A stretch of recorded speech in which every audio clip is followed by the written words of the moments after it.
Under the glare of the studio lights, Chris Wallace leans forward, voice edged with the practiced precision of a veteran journalist who knows how to corner his guests.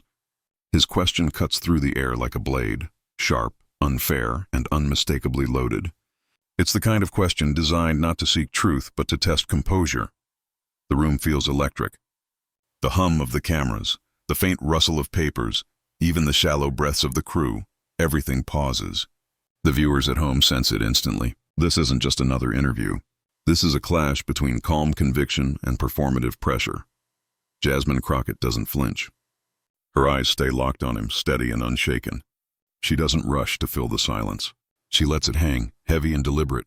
Chris shifts slightly in his chair, a flicker of impatience in his expression, the kind that comes when power meets resistance and finds none.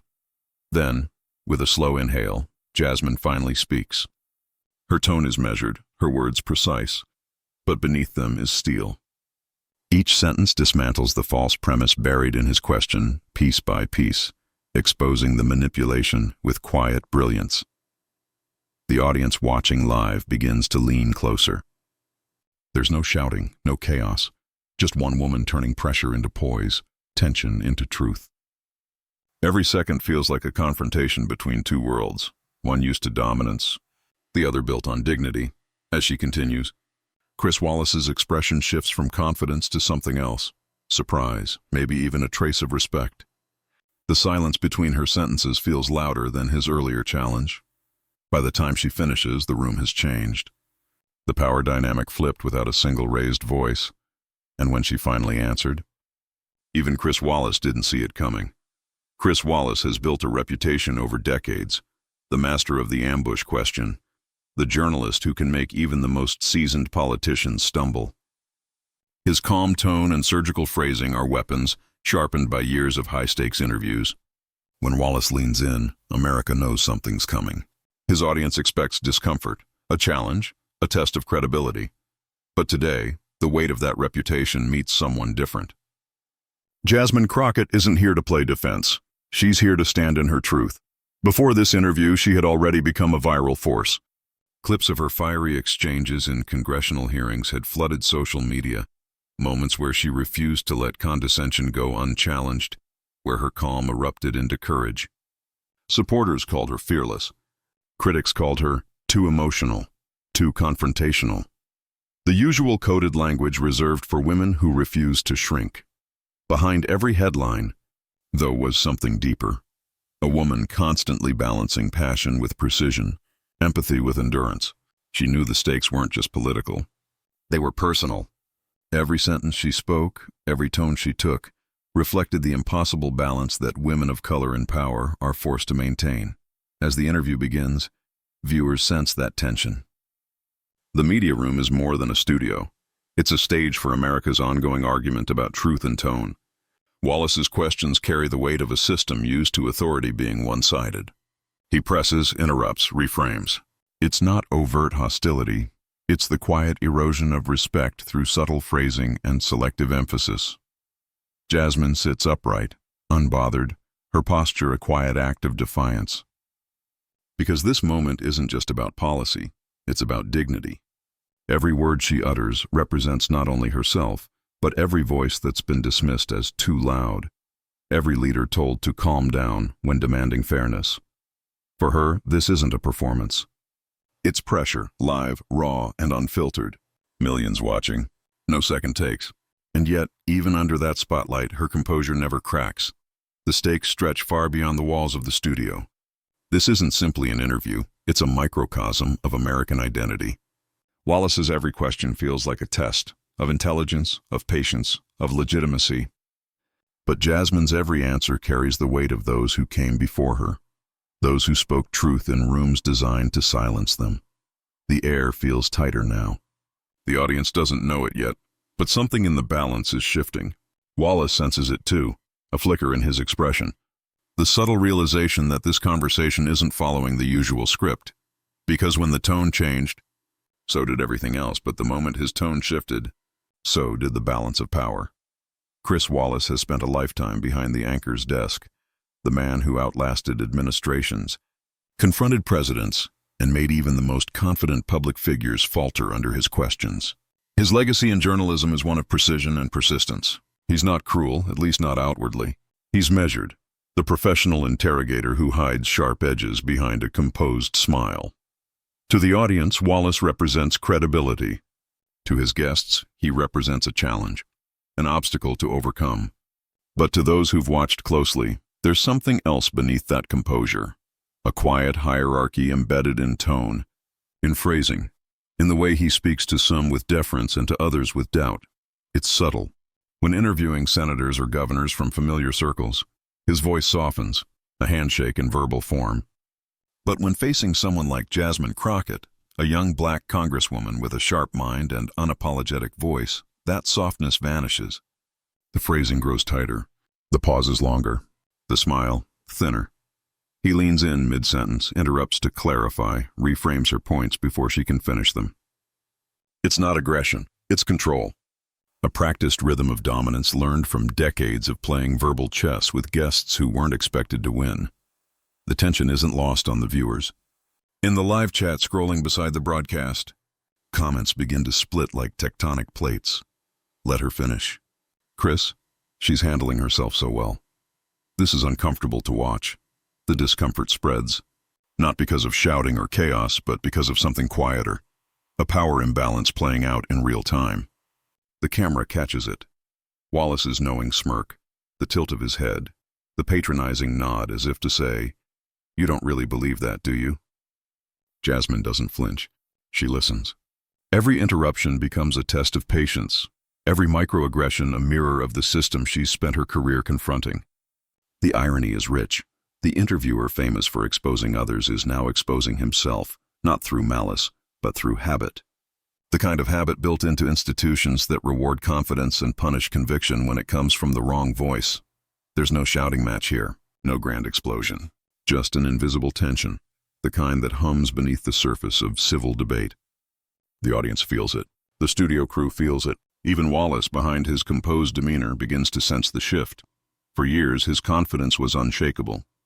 He's faced titans, presidents, generals, CEOs, and always maintained the upper hand. But this feels different. Jasmine isn't intimidated. She isn't impressed. She meets every smirk with silence, every interruption with clarity. It's unnerving to him. Her calm disarms his rhythm. The crowd watching from home senses a brewing reversal. Social media begins to pulse again. Clips circulating mid-interview, split screens of her composure next to his subtle condescension. Memes, quotes, reactions, the face of every woman told to stay polite while being talked over. Wallace's professionalism now feels like armor cracking under its own weight. For once, he's not steering the narrative. He's part of it. The interviewer has become the studied subject, and yet it's important to note, he isn't evil. He's human. He's the product of a system that taught him to measure respect by title and status, not by truth or insight. In this moment, his authority feels outdated, not malicious, but out of touch with the era he's broadcasting to. The younger audience watching doesn't see him as a neutral journalist. They see the embodiment of an old American power, polished, composed, but resistant to change.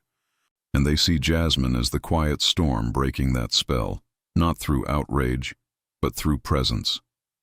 In that silence between his last question and her next response, the story shifts. It's no longer about the question itself. It's about who gets to define the tone of truth. He thought this would be just another interview, until Jasmine decided to rewrite the script. Long before she ever sat beneath the unforgiving glare of studio lights, Jasmine Crockett was sharpening her voice in smaller, tougher arenas, courtrooms where the stakes weren't ratings or reputation, but justice itself. The rhythm of her confidence was born there in the echo of objection, "Your Honor," words that once sounded foreign in her mouth but soon became her armor. She wasn't born into privilege or political dynasties. Her rise began in Texas, in communities often overlooked by the headlines, places where people felt the weight of unfairness not as an idea, but as a daily reality. She grew up watching how respect was rationed, how certain voices carried authority simply by existing, while others had to fight to be heard. From a young age, Jasmine understood something vital. Intellect alone wasn't enough. You had to have presence, a kind of quiet fire that refused to be dimmed. In classrooms where teachers mistook her confidence for attitude, she learned restraint.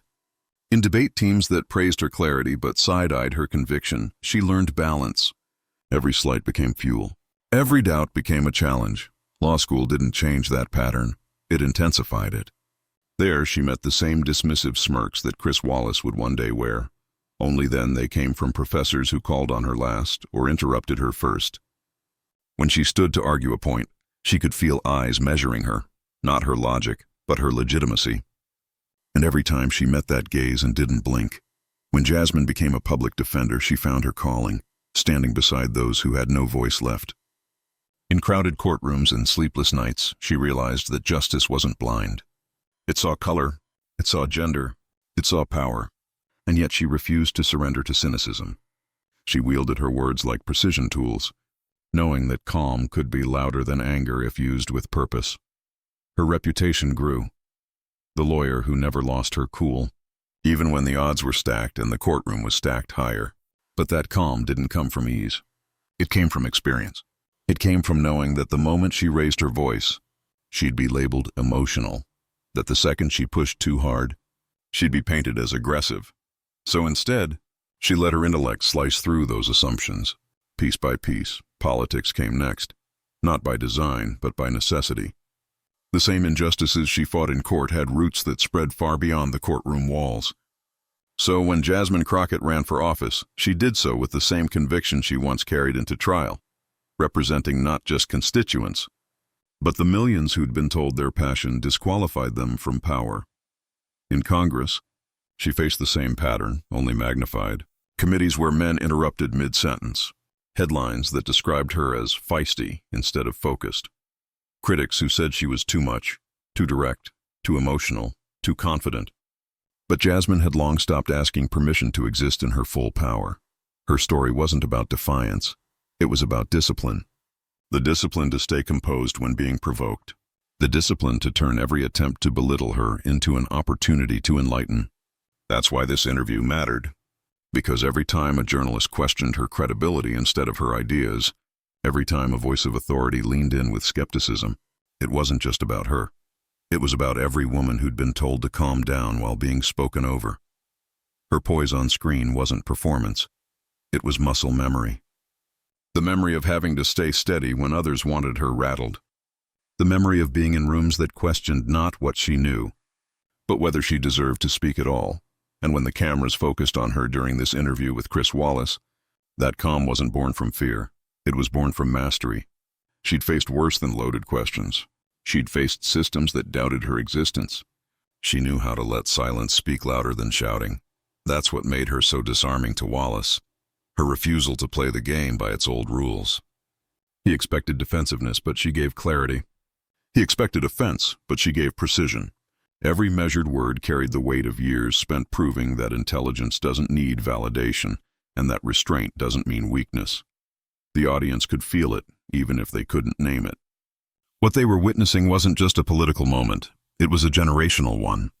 A shift in tone, in who gets to hold their ground without apology. For every young woman watching, especially those told they were too opinionated, Jasmine's composure became a mirror. Proof that grace and power can coexist. That silence, when intentional, can be its own form of rebellion. In that flashback of her life, from the courtroom's echoing chambers to the high-stakes glare of national television, every experience connected back to this one moment. This wasn't about ego or headlines. It was about dignity, because for Jasmine Crockett, every battle, every doubt, every dismissive tone she'd ever faced had led her here, to this stage, this question, this pause before the answer that would define the night. So when Chris Wallace tried to test her composure, he had no idea what kind of fire he was about to spark. Back in the studio, the air had changed. The lights, steady and bright, now seemed to hum louder, like the set itself could sense what was coming.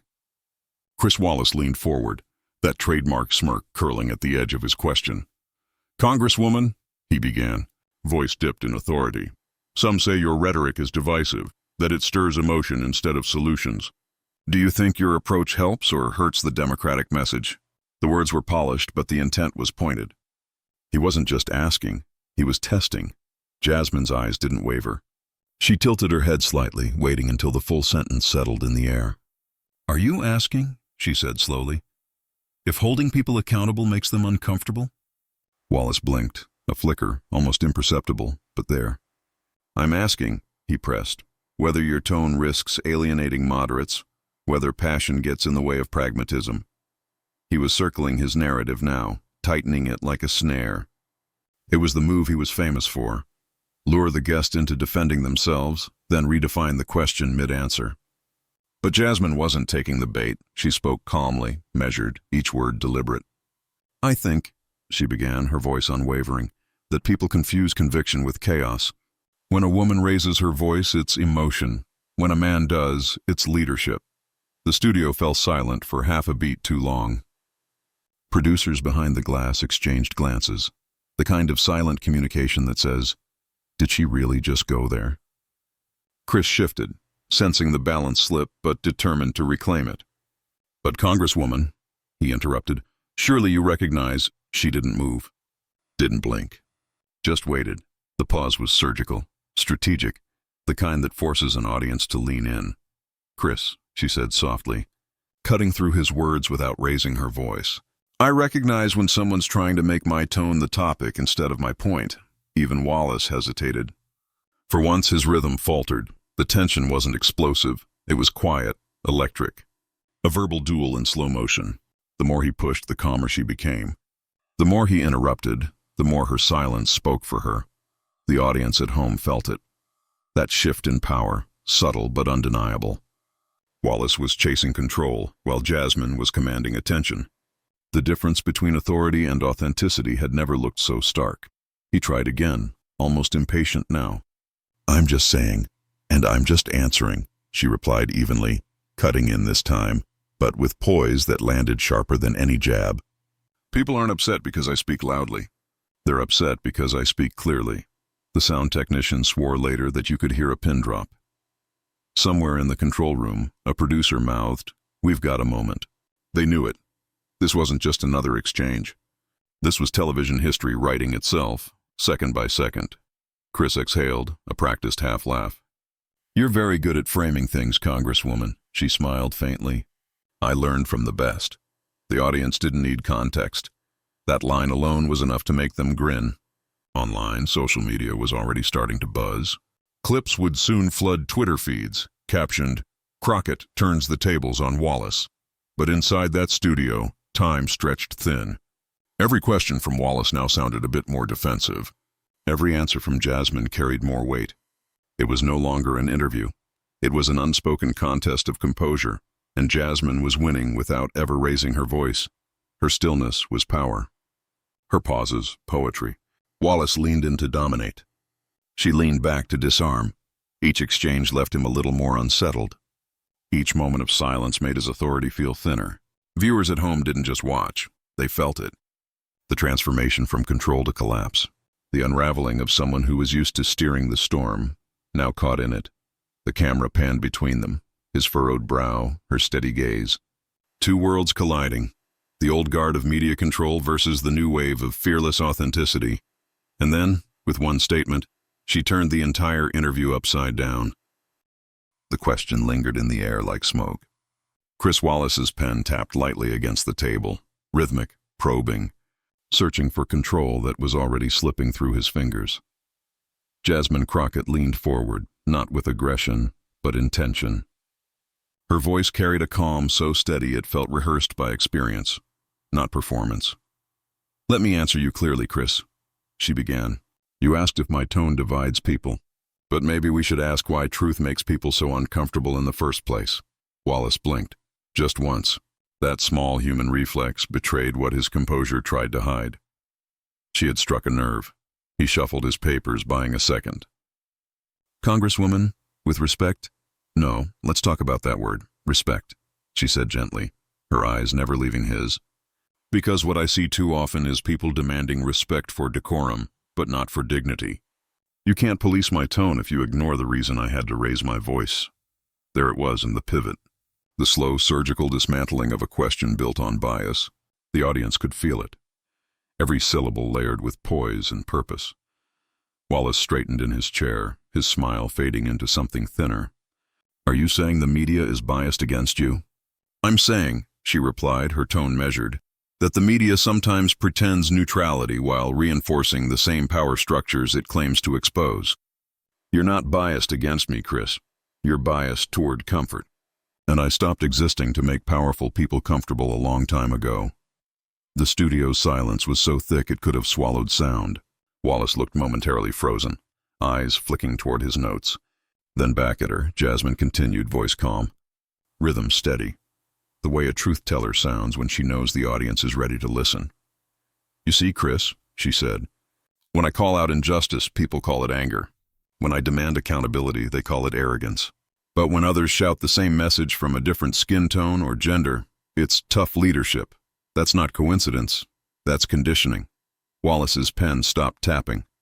He inhaled, deep, calculated, but didn't interrupt this time. "And here's the real question," Jasmine went on. "Why does this conversation about tone always come up when it's us? When it's the woman, the person of color, the one who doesn't fit the mold of how power is supposed to look or sound?" Her words hit like quiet thunder.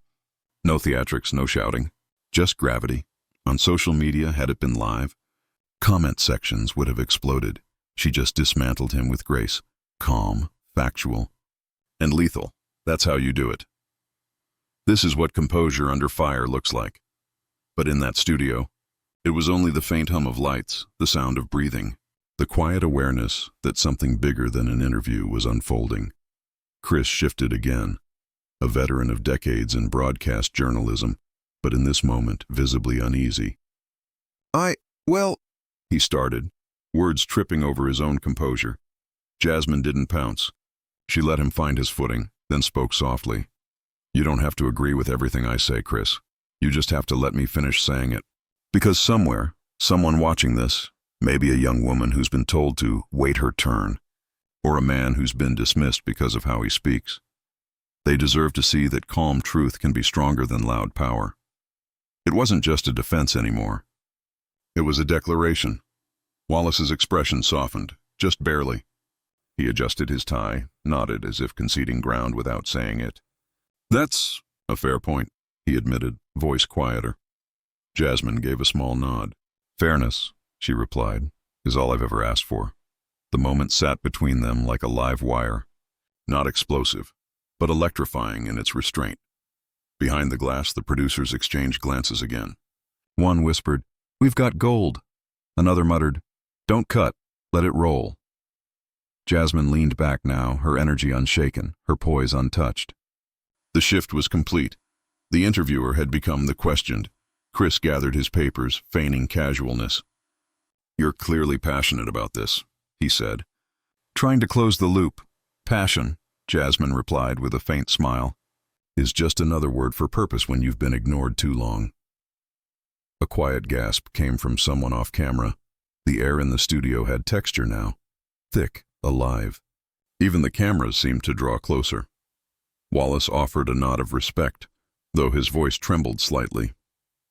"Congresswoman, I think you've made your position quite clear." She smiled again, serene and unbothered. "Clarity," she said softly, "was the goal. That line would become the headline. Within hours of airing, clips of the exchange would ripple through social media like shockwaves. Jasmine Crockett teaches a masterclass in composure. Wallace didn't even realize he walked into her lesson. Mic drop, and she never even raised her voice. Commentators on talk shows would replay the clip, breaking it down frame by frame. One anchor would call it a turning point in political discourse. Another would describe it as the quiet power moment that humbled a heavyweight. But back in that room, it ended simply. Not with applause, not with confrontation. Just two people staring across a table, and one of them realizing he had underestimated the other. Jasmine glanced down, smoothed a page of her notes, and looked up again. "You asked me if my tone divides people," she said, her final words measured, deliberate. "Maybe what divides us isn't tone. Maybe it's the comfort of pretending not to hear what needs to be said." Silence. Then, the faintest sound of a chair creaking.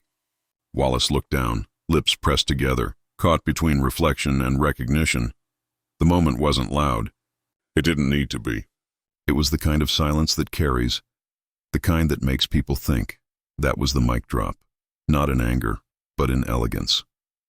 The kind that turned a conversation into a statement, a challenge into a legacy.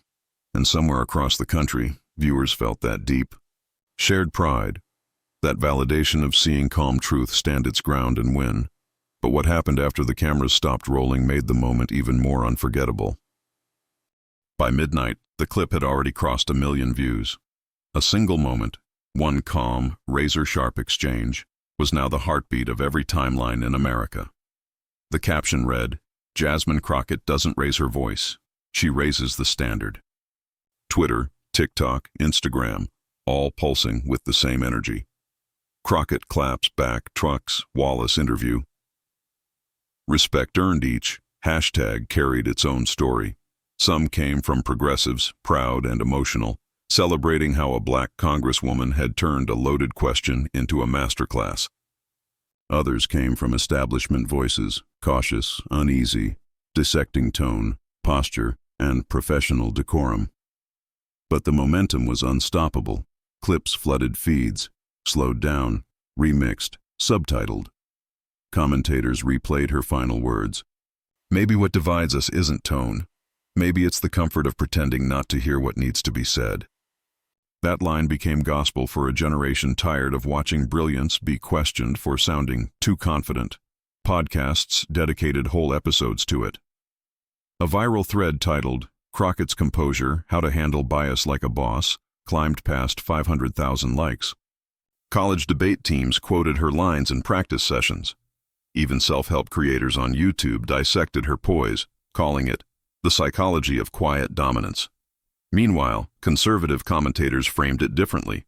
She dodged, they claimed. She played the victim card. But their words felt hollow against the power of the clip itself, because every time they replayed it to criticize her, more people watched and saw something else. Dignity winning over manipulation. Then came the late-night monologues. One host grinned into the camera, mock whispering. Chris Wallace tried to play chess.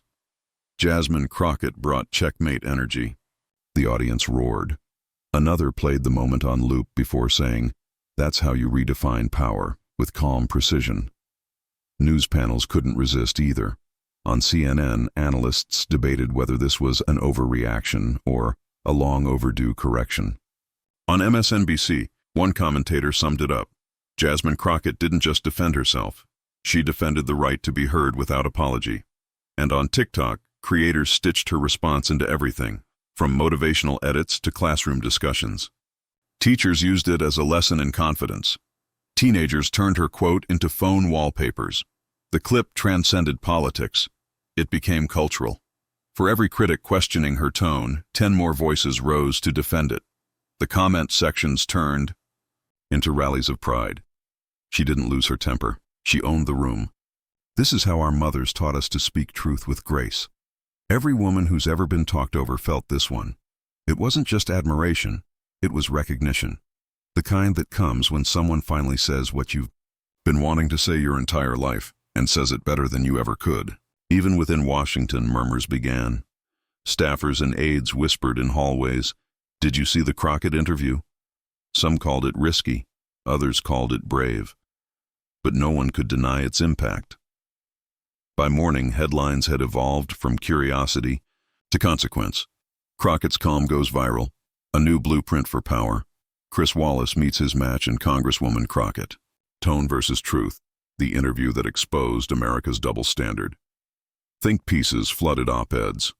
Journalists analyzed her rhetorical rhythm, the timing of her pauses, the steady control of her voice. Sociologists called it a cultural reset for professional women. Political strategists whispered that it might define a new communication era, one where strength didn't have to shout. Meanwhile, in homes across the country, ordinary viewers watched and smiled. Mothers nudged daughters. Sons nodded in quiet respect. Immigrants, activists, and dreamers all felt that surge of validation, the kind that tells you you're not crazy for wanting to be seen. Even Chris Wallace couldn't ignore it. The next evening, during his closing monologue, he addressed the moment. "Congresswoman Crockett," he said carefully, gave me something to think about. It was subtle, but unmistakable. An acknowledgement that something in the exchange had shifted him too. Back online, the numbers only climbed. 1 million views turned into 5. Comment threads became communities, uniting people across divides. It wasn't just a viral moment anymore. It was a mirror. Because underneath all the debates, the praise, and the panic, one undeniable truth began to rise above the noise. That composure isn't weakness, and conviction doesn't need volume to echo through a nation. And that truth, quiet, powerful, unstoppable, began to ripple far beyond screens, boardrooms, or Congress itself. But beneath all the trending hashtags, one truth began to echo louder than ever. As the studio lights dimmed and the hum of production faded, Jasmine Crockett didn't need to say another word. Her silence, that quiet, unshaken composure, became the exclamation point on everything she'd stood for. Chris Wallace looked across the table, searching for the last word, but for once it wasn't his to claim. The balance of power had shifted, and the proof wasn't in who spoke louder, but in who refused to be moved. That moment carried a message deeper than politics. It was about grace, the kind of grace that doesn't beg for respect, but commands it through calm conviction. Every glare, interruption, or dismissive tone that had tried to box her in had only sharpened her resolve. And now the world could see it. True leadership isn't loud. It's steady, measured, and unbreakable under pressure. As she stood to leave, there was no applause. Just the faint sound of shuffling papers, the muted creak of her chair, and that camera slowly tracking her exit, a frame that said more than 1,000 debates ever could. She didn't storm out. She didn't celebrate. She simply walked away, leaving behind an image that spoke volumes. Dignity doesn't need permission to win. Outside the studio, the night air felt different. Somewhere between the chaos of trending headlines and the noise of hot takes, a quiet realization began to form. That maybe, just maybe, America still recognized integrity when it saw it. Viewers who'd tuned in expecting fireworks left instead with reflection. They thought about what it means to stay composed when provoked, to lead with calm in a culture addicted to outrage, to choose understanding over dominance. Jasmine Crockett hadn't just defended herself. She had redefined what power looks like for every person who's ever been talked over, doubted, or dismissed. This wasn't a battle of egos. It was a lesson in equilibrium. In a world where politics often feels like noise, interruptions, accusations, endless sparring, her quiet command became a rare kind of clarity. It reminded people that the real strength of democracy isn't in who can shout the loudest, but in who can speak truth without trembling. Even Chris Wallace seemed to understand it in that final moment. His expression softened, just slightly, as if recognizing that he hadn't just interviewed a politician, he'd witnessed something more profound. A woman who'd mastered both intellect and restraint. A leader who could meet pressure not with hostility, but with poise. And for those watching, it became more than an interview. It was a parable, one about courage, character, and the unspoken art of standing tall without ever needing to rise from your seat. Because what Jasmine Crockett showed that night was not just how to win an argument, but how to transform it, to turn confrontation into clarity, to shift the energy of an entire room with nothing more than truth, self-control, and the kind of calm that only comes from knowing exactly who you are. In that silence after her final words, America saw something worth believing in again. A reminder that progress doesn't always roar. Sometimes it speaks softly, and everyone still hears it. And as the credits rolled, that image of Jasmine lingered, serene, certain, unbothered. Proof that in an age of noise, the truest victories don't need to shout at all, because sometimes the loudest victory is spoken in silence. And there it was, the moment everyone was talking about. The challenge that was supposed to rattle Jasmine Crockett ended up shaking Chris Wallace instead. The interviewer known for cornering his guests found himself cornered not by aggression, but by grace. What began as another tense exchange on national television became something far bigger, a masterclass in calm power. In that instant, the hero vs. villain arc became crystal clear. Wallace brought pressure. Jasmine brought presence. He wielded questions like weapons. She answered with truth like armor. And as the tension broke, it wasn't anger that won. It was clarity. Because loudness fades, but truth endures. That's what made this interview unforgettable.